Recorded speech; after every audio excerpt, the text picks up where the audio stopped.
I was disassembling Kawasaki W650 front forks, and I wanted to share with you how bad bushings look like.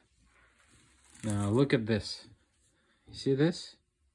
It's brass, and that is the Teflon coating it has on top. So this is good. Brass is bad. So this front fork was in use for 23 years. I think maybe oil was changed once, because the oil looks like tar, like this. So boys and girls, please change your oil, because you see the rust goes in. Every 4 years, please change your fork oil.